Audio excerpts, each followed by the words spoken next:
Welcome to the Cyber Business Podcast, where we feature top founders and entrepreneurs and share their inspiring stories. Now, let's get started with the show.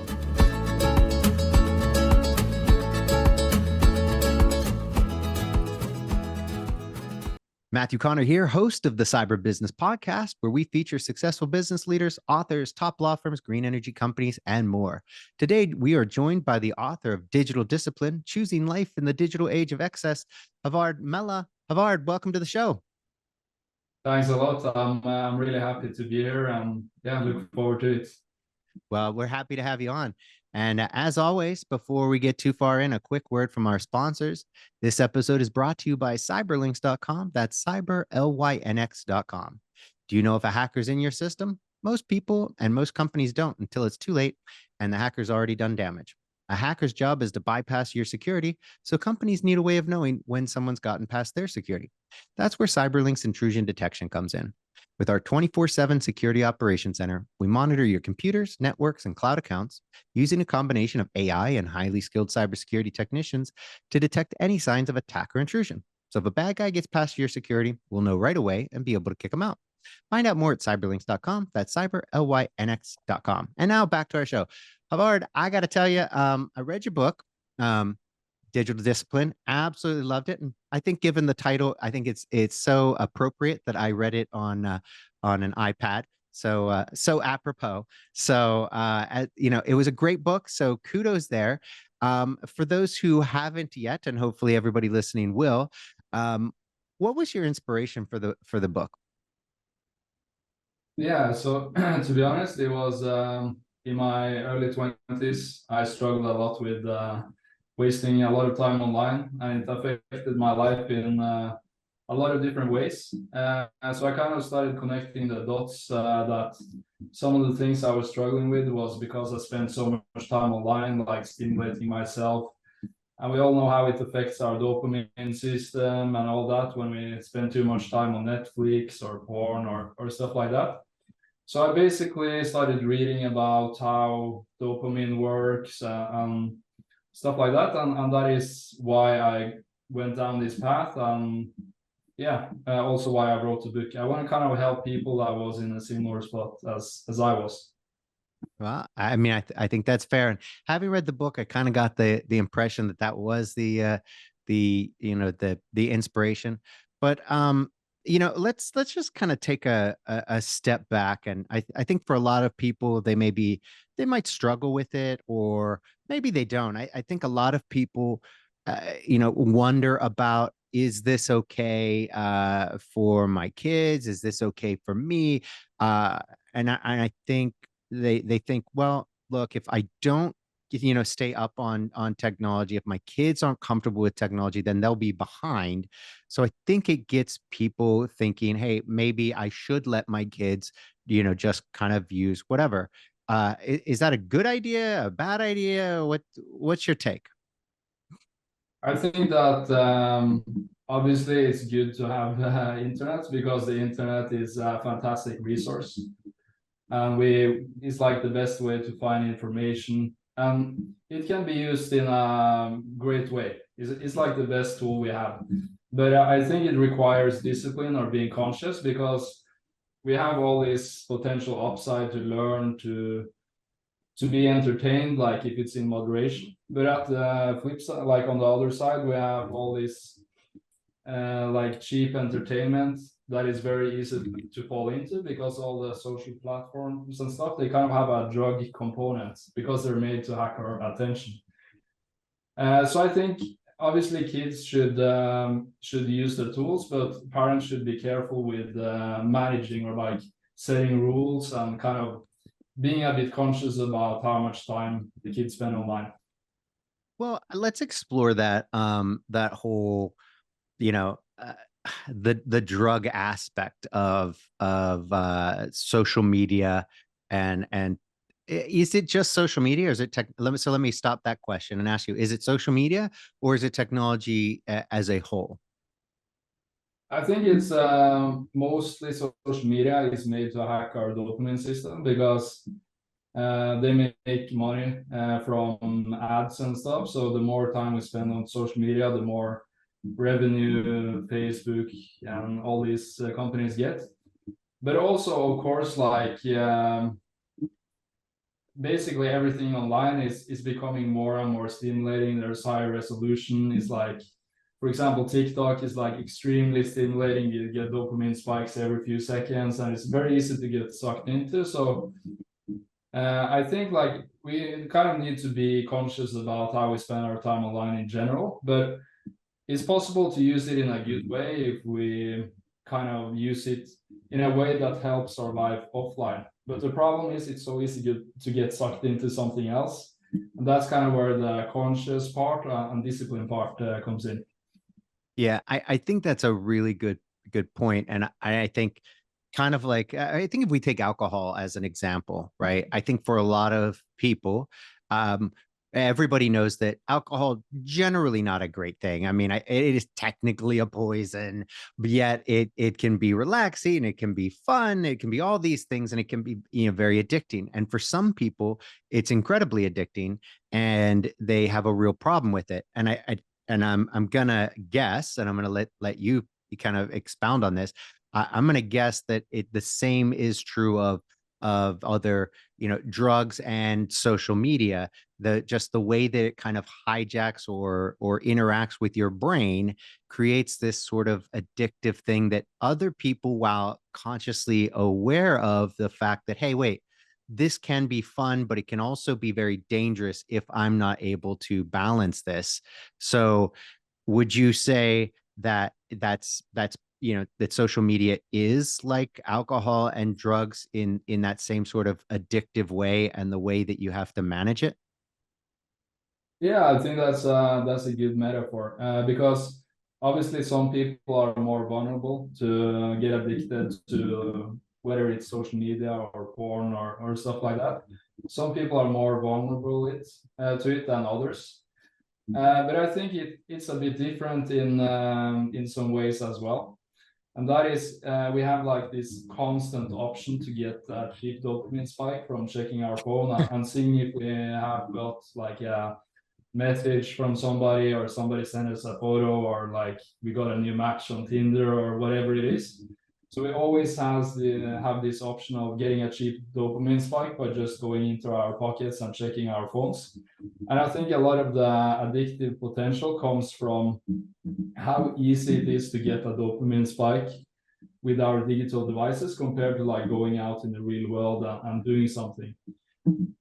So you mentioned in the book that a lot of people, just the statistics, I think of it, the statistics of how much time people had back, I think it was like in the 70s versus, in 2010, I think it was that, that even though they had, more time, they end up spending that time, on online and not socializing. Can you kind of go into that? Because I thought those were really interesting.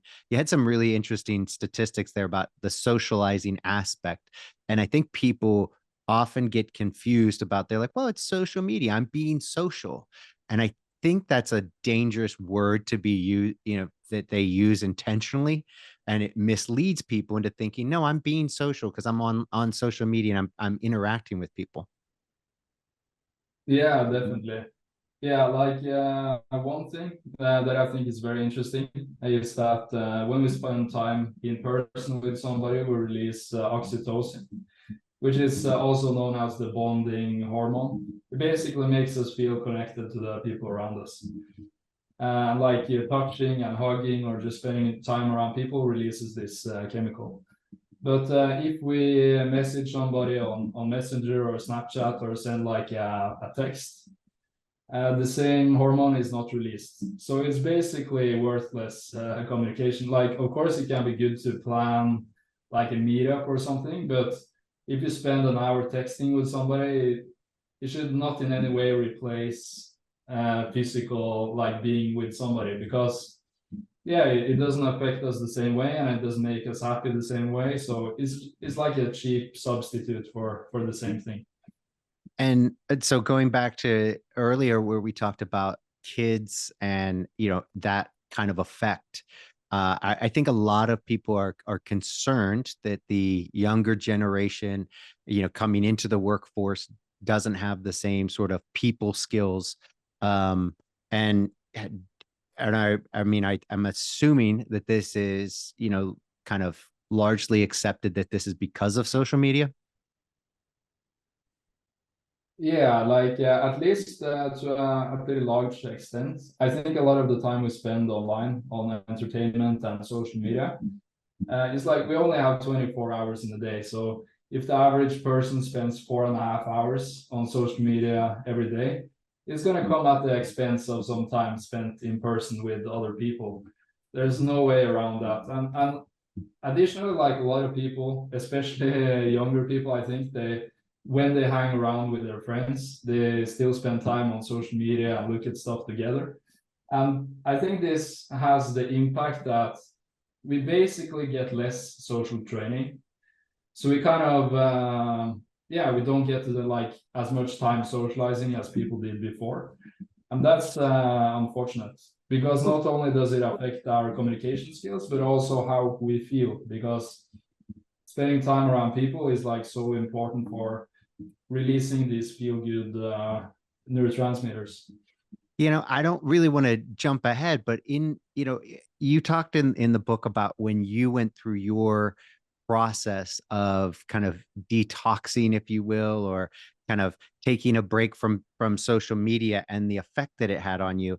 And I'd like to ask you about that, but one of the things you said in there was how the effect that it had on reading social cues, which I thought was really interesting, and it applies here to the kids. So one, I want to let you talk about that, but at the same time, when you do you think that that is something, whereas if let's say kids are growing up and they're heavily involved in social media, do you think that by simply stopping that or cutting back on that, that they will build up those social kind of abilities? They're reading social cues, will it improve? Or do you think it's one of these, well, you never really build it when you were young, and so now, or it's atrophied to the point of it's so weak it's going to be very hard for you to build it up?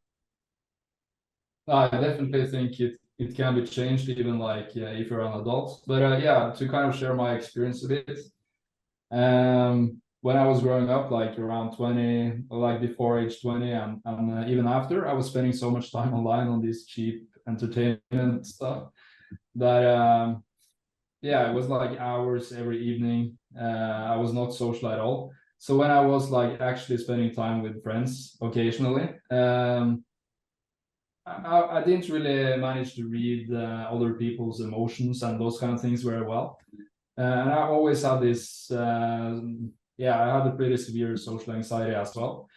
And when I started like cutting down on my time online and I replaced it with reading and other like less stimulating activities, it made my dopamine receptors repair and stuff like that.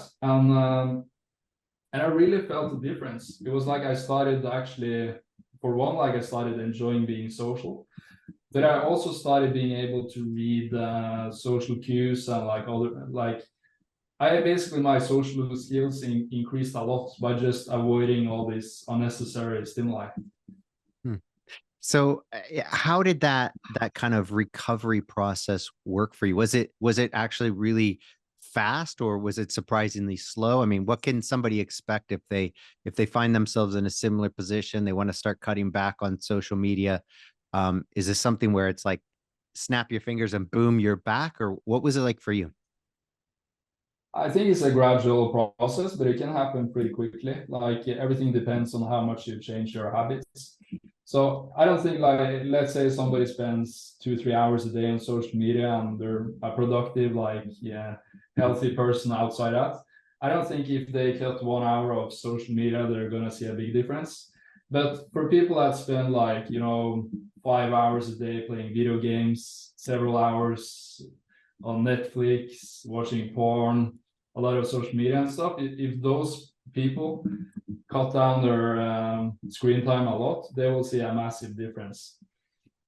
So you talk a lot in the book about the kind of the brain chemistry that and then that leads right into the kind of the topic of happiness, which I think you address pretty nicely in the book. But I'd like to ask you to talk about that now. I mean, because I think a lot of people kind of confuse it. And I think it's easy to get confused about what happiness is, especially when you're getting these dopamine spikes from social media. So can you run us through that a little bit?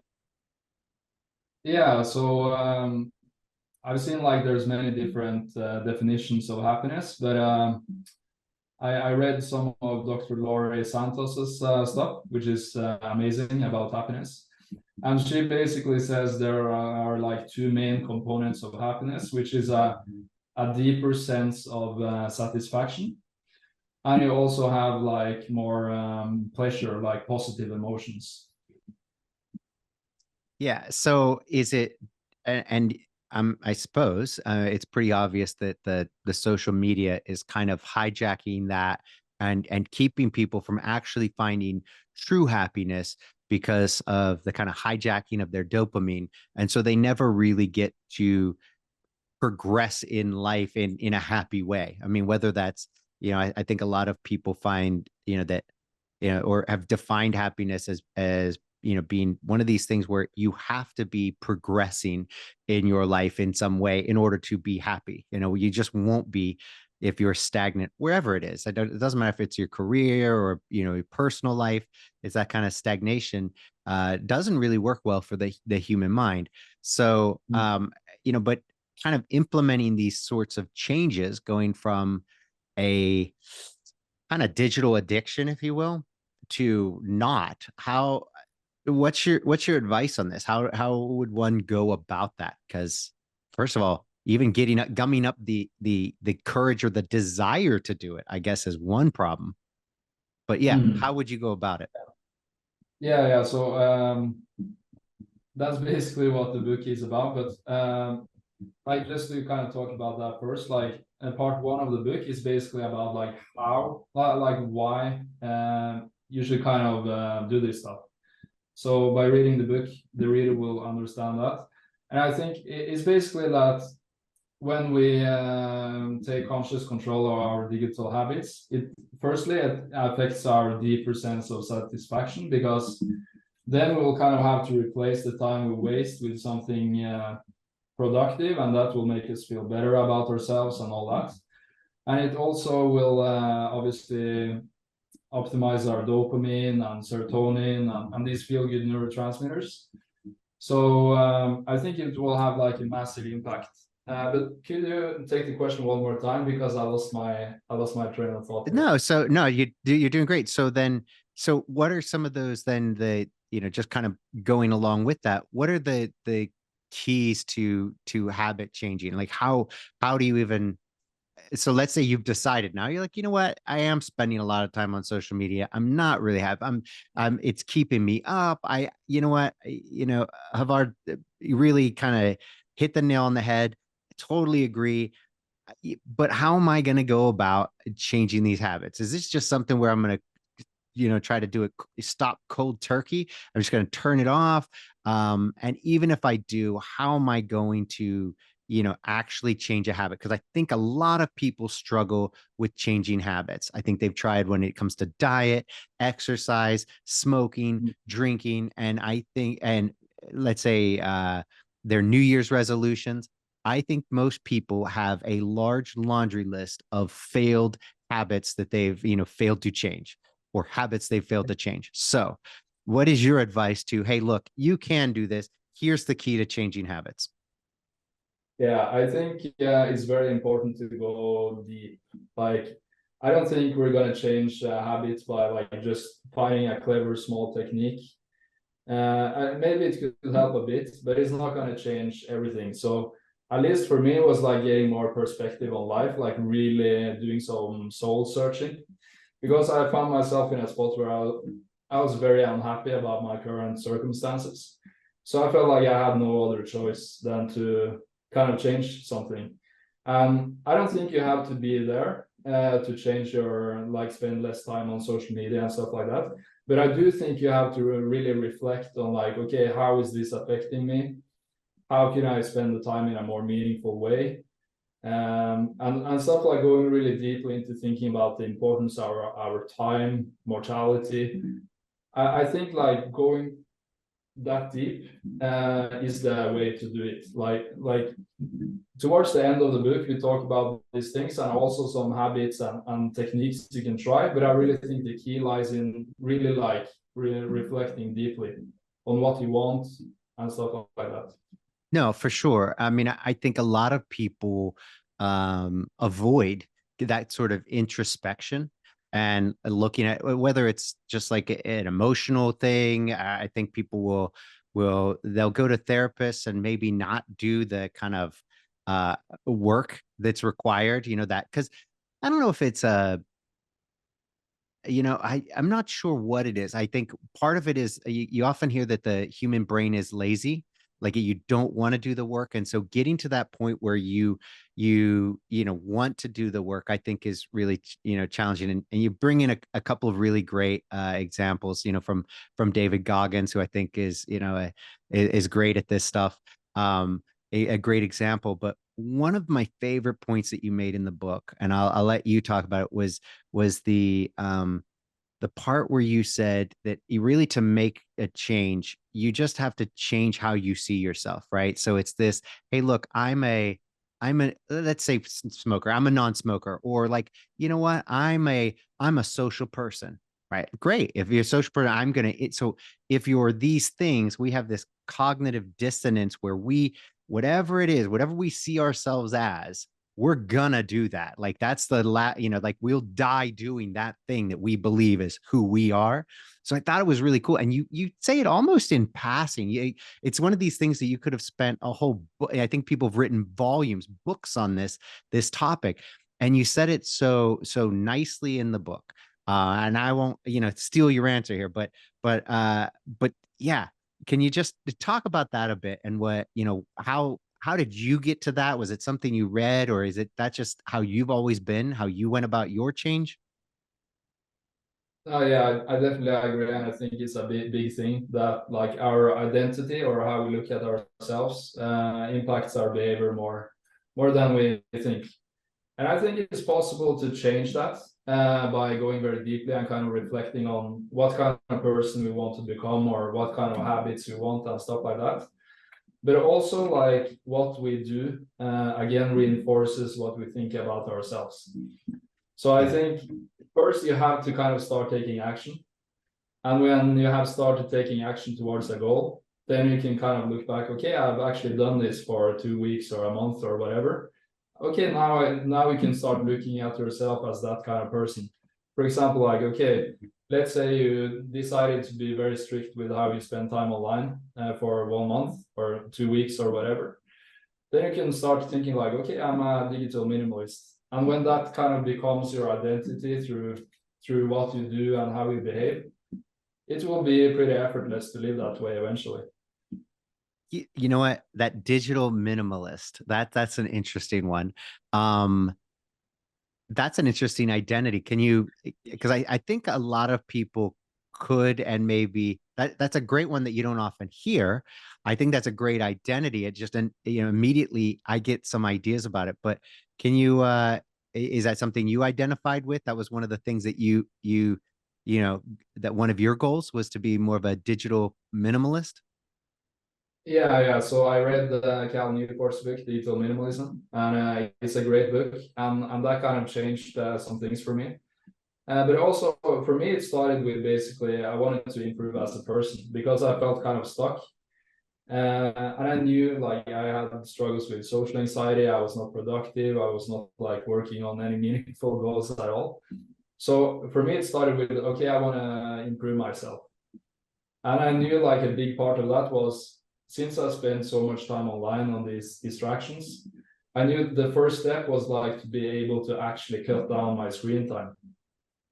So when I managed that, I could start doing other things. And like by doing that, I kind of took on this identity and I started reading about dopamine and everything. And I realized like, okay, it's very important actually to kind of be a digital minimalist. It's going to help me be more productive. It's going to help me be more happier, everything. So that's why it kind of became I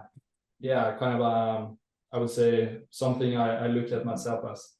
So as the author and we'll say role model for, let's say thousands, hopefully millions, what was it like for you after you kind of broke free from your social media, let's call it addiction? What happened for you? How was it?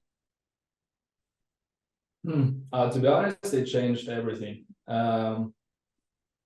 Because yeah, for one thing, it made me want to be social. That was like the first really big thing that hit me, like, because yeah, I think it was towards the end of 2018, early 2019. I started like setting a rule for myself that every night at 10 p.m. I would turn off the internet. I was not allowed to do anything online.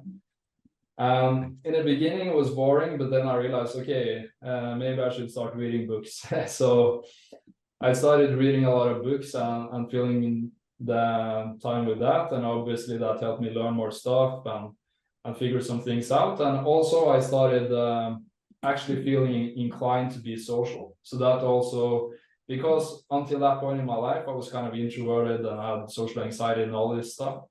But by reducing the time online, suddenly I couldn't get like the same dopamine spikes from the internet, so I had to get them somewhere else. And suddenly I felt like being social and actually spending time with people. Really? I'd like to explore that whole introverted thing. So you were an introvert before you broke your social media addiction. Huh. Yeah, And would you consider yourself an extrovert now? yeah, definitely. And I also read some stuff that our dopamine sensitivity, like our dopamine receptors and stuff like this, like how sensitive we are to dopamine, actually affects our level of introversion and extroversion. Really? Yeah. So in what way? Also, like the more sensitive you are to dopamine, the more kind of pleasure and the more excited you will be by being social. So it kind of basically, like if you have a highly desensitized dopamine system and you are like apathetic and like I used to be, to be honest, they're not really gonna get any pleasure from being social. So do you think that when you I'm gonna say detoxed from social media, did that change your kind of your sensitivity to dopamine? Yeah, definitely. But to be fair, I think the biggest impact, like at least for me personally, was to quit porn because it's like very, very stimulating. But social media definitely plays a pretty big role as well. So I don't think like a normal person will go from like being highly introverted to like super extroverted by cutting down 1 hour on social media a day. But I think it's like gradual different. Like maybe they could see a small difference, but for somebody that plays video games hours, Netflix for hours every day, I think those people would actually feel a pretty big difference if they cut down their screen time. How about that? Yeah, no, I mean, you think about all of the kids who, growing up, they're spending a lot of time on video games and a lot of time on social media and, tons of TikTok time. And I think far more people now identify themselves as introverts than they used to. I mean, growing up, I don't know that. I mean, maybe there was a couple of shy people in the class, right? Maybe but for the most part, everybody's pretty extroverted. And that was just kind of the world, right? And now it seems to be so polarized and so popular to be introverted. And based off what you're saying, I mean, I guess it makes a lot of sense, right? Your dopamine levels, your sensitivity to it changes because you're getting flooded with it all day on video games and TikTok, and then interacting with people. It's like, I don't know, that boring and unstimulating. So, huh? How about that? And then you throw in porn on top of that, and it's like, okay, how's the real world supposed to compete with that? I mean, I Yeah, yeah, exactly. huh? How about that? Okay, so all right, so now let's go to the whole, like, kind of building up the self-control and whatnot. How does one, what are what's your advice on how to build up self-control? Hmm. Yeah, so I think the good thing about self-control and willpower is basically like a muscle. So we can work on it and it will become stronger. And I think that, let's say, the same willpower you use to go to the gym, you can apply the same kind of effort, let's say, to avoiding social media and stuff. So if you become like stronger in one area of your life, you can transfer it to avoiding social media and being more conscious as well. But I think like the first step I would take would be simply to remove most notifications, because every time we get a notification, we get a small dopamine spike, and it's very easy to feel like we should check our phone. So I think that's step number one, like remove everything that's non-essential. And number two, like for me, it was very helpful to set some, let's say, 2 or 3 hours during work or like in my spare time where I was not allowed to use any device. So I had to just figure out something to do that was not online. And having those time blocks every day, I think is very helpful to get used to not relying on the constant dopamine spikes. And would you recommend, like, starting small and kind of growing from there? Be like, hey, look, I can do, I don't know, 15 minutes of no, TikTok, or, I can block off an hour of time where I no devices before bed, right? And then kind of build that up. Is that would, or do you think, hey, you know what, you just set the big goal and start doing that? What would you recommend? I would recommend like having a couple of things to do every day. Like for example, don't use the phone the first hour after waking up, if possible. Like making some non-negotiable rules like that. But I think everybody, like if they really had to, they could go 3 hours without their phone. Like Yeah. everybody could do that. And if you can't, like I think that's possible. So I think everybody should like have, or maybe not everybody, but I think it can be helpful to have like a couple of hours at least every day where you can't use your phone or anything like that. So you get used to the more subtle pace of real life. Yeah. And it's during those like couple hours or 3-4 hours, if you go for a hike and stuff like that. I really feel like when you get back from those activities, you kind of realize like, okay, I don't actually need my phone that much. Yeah. It's funny because you said, turn off notifications, or remove notifications. And I think perhaps the most peaceful one for me was moving to a regular, watch versus the Apple Watch. I didn't even realize how I was just constantly between email, text, you name it, all your phone calls, all of this. My wrist was just ding, ding, ding, ding, buzzing me Yeah. basically constantly throughout the day. And I'd just gotten so used to constant distraction, even, and it'd be hard in a meeting not to look at your watch because people think it's rude, like you're checking the time, especially at first. But then people got to realize it was just, you checking a notification. But boy, once I removed those notifications from just by getting rid of my Apple Watch, that was a whole nother level for me. It was my whole life, like the level of, I don't want to say stress, but I guess it was stress. It just Yeah. dropped significantly just from turning off those notifications. It was wild.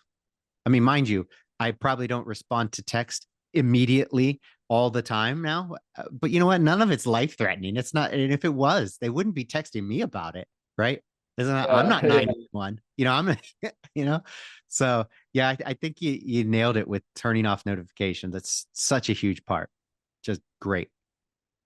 So all right, before we call it a day here, uh, Can you tell everybody where they can find out more about you and your book and where they can get a copy? Yeah, so they can go to havardmela.com. They will find like more stuff about the book, some nice articles, and yeah, you can also download a free chapter at my website. So that's one thing, or you can find the book at Amazon, obviously. Yep, and get it Kindle or paperback, I believe, right? Yeah. All right. Well, fantastic. Havard, thanks so much for coming on the show. I think everybody should read this, even if they themselves are not affected by using too much social media or digital distractions. They certainly know somebody who is and could benefit from getting a copy of this. So kudos on a job well done, and I wish you the best of luck with the book. Thanks a lot, and it was a pleasure to meet you and be on this podcast. A pleasure to have you. All right, take care.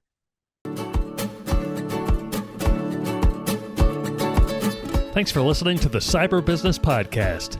We'll see you again next time, and be sure to click subscribe to get future episodes.